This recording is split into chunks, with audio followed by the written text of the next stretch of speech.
Hello दोस्तों, स्वागत है आप सभी के स्टेट पीसीएस क्लासेस में।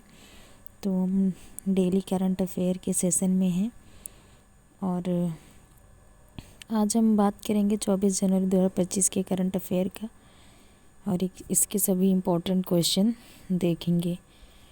तो पहला क्वेश्चन है कि किशन गंगा और रेतले परियोजना कहाँ स्थित है। तो किशन गंगा और रेतले परियोजना जो है ये जम्मू कश्मीर में है और ये शुरू होगी। और किस नदी पे है, तो किशन गंगा जो है झेलम नदी पर और रेतले परियोजना चेनाब नदी पर है। और इसके लिए जो है इसके लिए पाकिस्तान अस्थाई मध्यस्थता न्यायालय गया, जो कि जिसका हेडक्वार्टर हेग में जो है नीदरलैंड में है, वहाँ पर गया और उसने कहा कि जो इसके लिए कार्रवाई करने के लिए कहा कि जो मध्यस्थता हुई थी 1960 में वर्ल्ड बैंक की, वो सही तरीके से नहीं हुई है। तो इसको फिर से मतलब वो करने के लिए कहा गया। लेकिन जो है भारत इसका जो अस्थाई मध्यस्थता न्यायालय था उसने जो है भारत के रूप में समर्थन किया कि जैसा भी है आप जो है वर्ल्ड बैंक के पास जाइए, क्योंकि उसी ने जो है इसके बीच में मध्यस्थता करवाई थी, तो आप वहीं जाइए। तो ये थी। और आगे देखेंगे कि कौन कौन सी और सिंधु की सहायक नदियाँ कौन कौन सी हैं। तो सिंधु की सहायक नदी हैं झेलम, रावी, चेनाब, ब्यास और सतलुज। और झेलम का जो है झेलम नदी का पुराना नाम बिस्तीता था। इस पर कौन सी परियोजना बनी, इस पर तुलबुल परियोजना बनी है। रावी का जो है पुरुषड़ी था, इस पर लाहौर स्थित है, लाहौर शहर। और चेनाब जो है चेनाब का पुराना नाम अस्कनी था। ये जो है सबसे लंबी सहायक नदी है। इस पे बहुत सारी परियोजनाएं जैसे कि दुलस्ती, बागलिहार, सलाल। ब्यास का जो है इसका पुराना नाम बिपाशा है।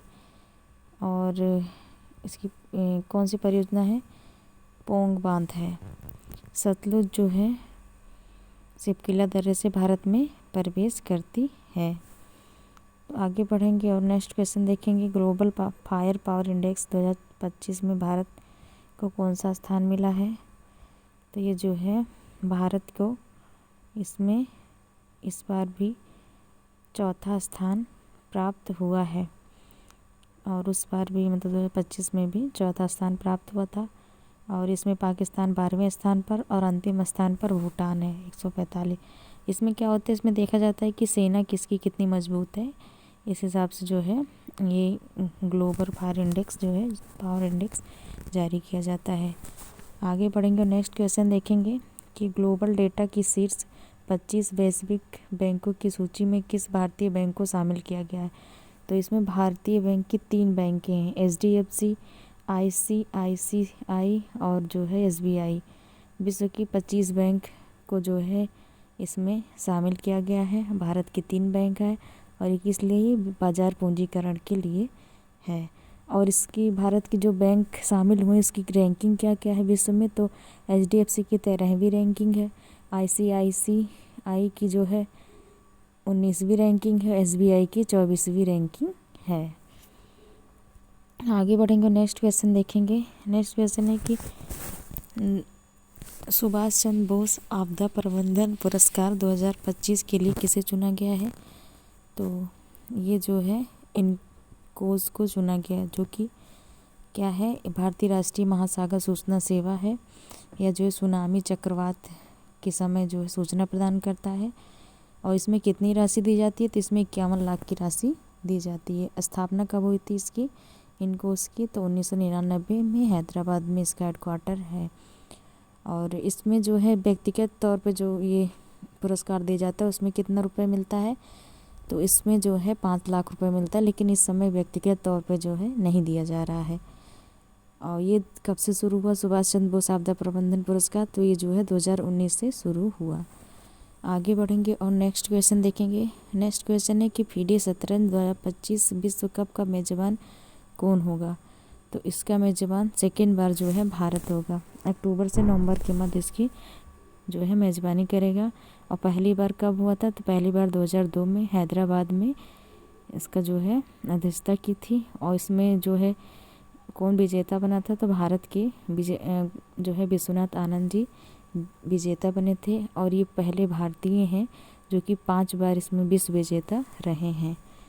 तो अभी देखेंगे कि 44वें नंबर का जो है शतरंज ओलंपियाड कहाँ भारत में ही हुआ था, चेन्नई में। और 45वें नंबर को जो हंगरी में हुआ, इसमें कौन जीता, तो इसमें मेल और फीमेल दोनों में भारत जीता। तो इम्पोर्टेंट क्वेश्चन है, 2024 में हुआ था ये। आगे बढ़ेंगे, नेक्स्ट क्वेश्चन देखेंगे कि प्रतिवर्ष राष्ट्रीय मतदाता दिवस कब मनाया जाता है। तो प्रतिवर्ष जो है 25 जनवरी को मतदाता दिवस मनाया जाता है। 25 जनवरी को मतदाता दिवस मनाया जाता है। 25 जनवरी 1950 को चुनाव आयोग की स्थापना हुई थी। और पहले मुख्य चुनाव आयुक्त कौन बने थे, तो ये जो है सुकुमार सेन बने थे। वर्तमान में कौन है, वर्तमान में राजीव कुमार है। फर्स्ट महिला निर्वाचन आयुक्त कौन थी, रमा देवी थी। और 25 जनवरी को मतदाता दिवस मनाया जाता है। ये इस बार कौन सा क्रम का है, तो ये 15वें क्रम का है। और शुरुआत कब से हुई थी, तो इसकी शुरुआत 2011 से हुई थी। और इसकी थीम क्या है इस बार, इसकी थीम जो है 2024 और 25 सेम रही है। इसकी वही थीम रही है, nothing like voting I vote for sure, इसकी थीम रही है। और इसमें देखेंगे कि इस कौन से आर्टिकल में निर्वाचन आयोग है, तो 324 से 329 के बीच में जो है आर्टिकल 324 से 329 तक निर्वाचन आयोग के बारे में है। और इसमें आर्टिकल 326 जो है सार्वभौमिक मताधिकार का जो है इसमें उसके बारे में दिया गया, सार्वजनिक मताधिकार के बारे में, जिसमें सभी को 18 वर्ष के बाद जो है वोट देने का सार्वभौमिक अधिकार प्राप्त है। आगे बढ़ेंगे और नेक्स्ट क्वेश्चन देखेंगे कि देश के पहले CSIR मेगा इनोवेशन कॉम्प्लेक्स का उद्घाटन कहाँ हुआ। तो इनका उद्घाटन जो है देश में पहली बार हुआ है। तो कहाँ पे हुआ है, मुंबई में हुआ है। उद्घाटन किसने किया है, जितेंद्र सिंह ने किया है।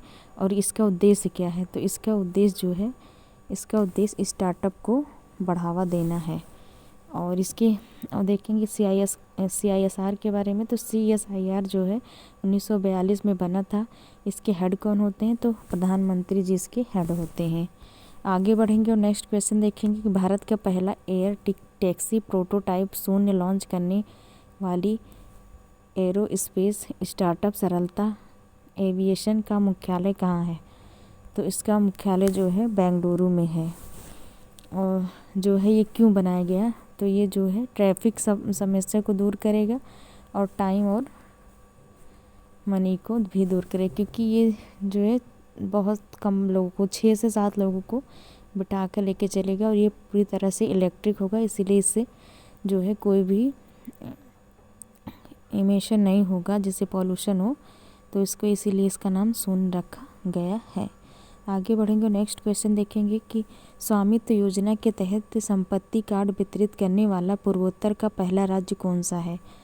तो स्वामित्व योजना के तहत संपत्ति कार्ड वितरित करने वाला पूर्वोत्तर राज्य का पहला राज्य जो है मिजोरम रहा है।